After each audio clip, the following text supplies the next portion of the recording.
स्वाहा।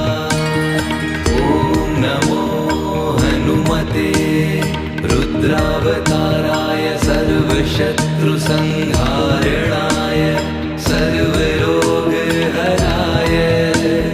सर्ववशीकरणाय रामदूताय स्वाहा।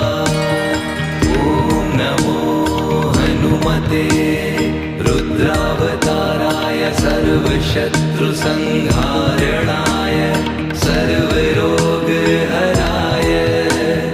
सर्ववशीकरणाय